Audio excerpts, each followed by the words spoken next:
This is the man at the centre of Victoria's longest ever corruption watchdog investigation. In better times, he was a property consultant and developer known for driving a Ferrari. But these days, he's down to two wheels.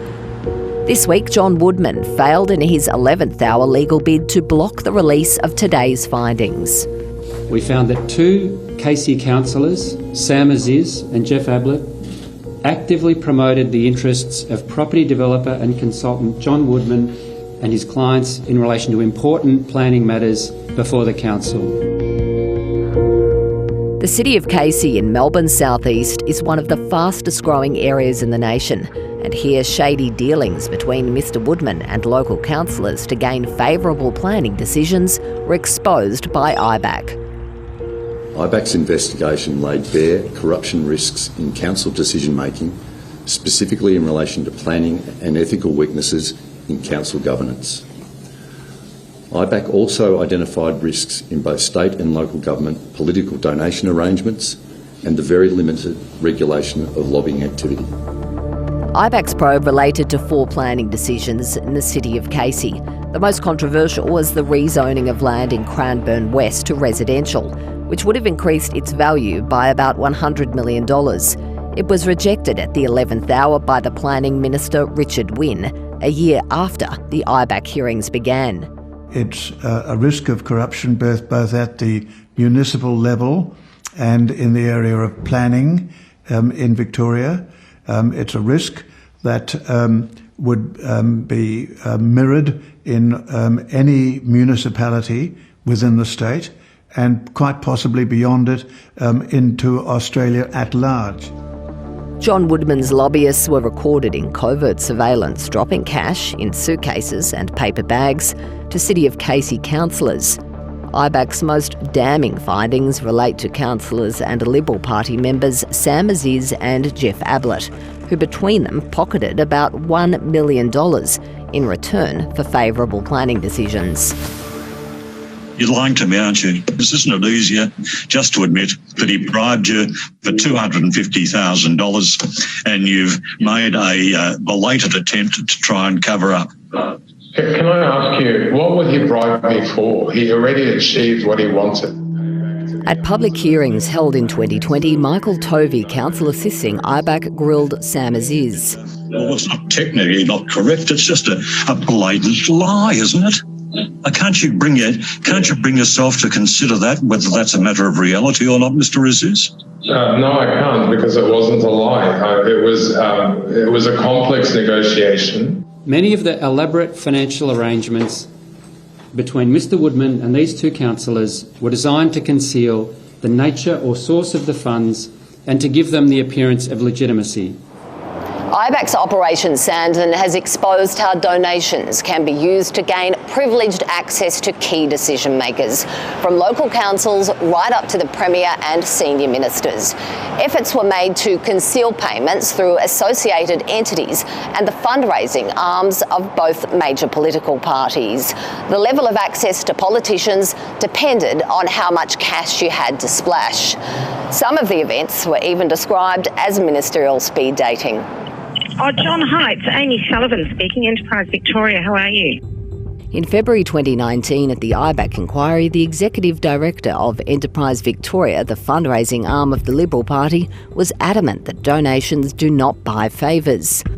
Did you understand that to be conditional upon anything at all? Absolutely not. Not conditional upon him meeting with anyone? Absolutely not. Or having access to anyone in particular? Absolutely not. Then the Commission played intercepted phone conversations and her story fell apart. Would there be any value in me organising a meeting with you and Michael O'Brien and Robert Clark in their new positions as State President and Opposition Leader? Yeah, look, I'm more than happy to. As you know, darling, I'm a great supporter of the Liberal Party. I've got a few things that I need to talk to Michael about, and I need their support at a state level. That comment suggests that the payment was dependent on that meeting. It reads that way. I've never met the man. No meeting occurred. No meeting was going to occur. So far as lobbying is concerned, Victoria's rules are very poor.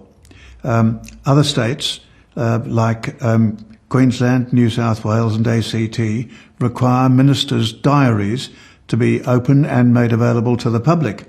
No such rule applies in Victoria.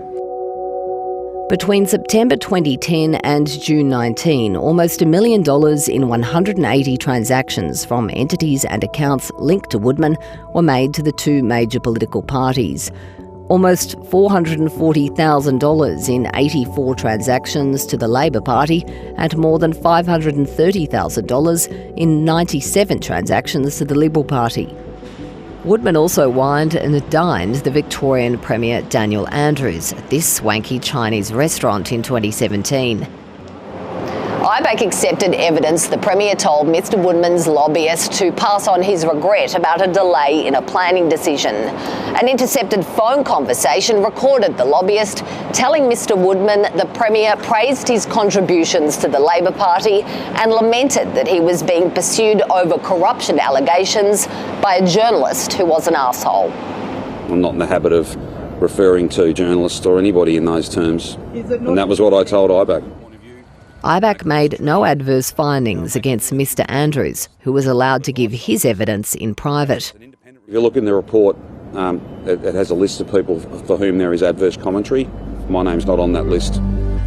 Among those hauled before IBAC publicly was Amanda Stapleton, a former City of Casey mayor and former Liberal Party candidate, over her failure to declare tens of thousands of dollars in political donations from John Woodman. And then this one is my absolute favourite of us. This one was... Carol Burns was a friend of Amanda Stapleton and went to the IBAC hearings as a support person. I would say she made an error of judgment, whatever it was, however it played out. She made an error of judgment. She was certainly not a corrupt person, and who in their lifetime has not made an error of judgment. I know I've made plenty. Amanda used to go to as many of those. Ms Stapleton died of suicide in January last year. A coronial inquest into her death found the wait between the hearings and final report affected her mental health. IBAC today made no findings against her. IBAC's made 34 recommendations, including setting up a task force to crack down on corruption risks from windfall gains made from planning decisions and overhauling donations and lobbying laws. In response, the Victorian government's already flagged its plans to take planning decisions away from councils. To have part-time councillors making decisions to turn, say, farmland into a new suburb, where you are talking about vast amounts of money, there's clearly a risk that things can go wrong now.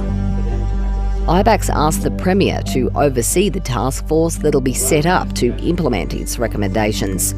It's a very important recommendation, and it will demonstrate whether the Premier is serious about integrity concerns in this state.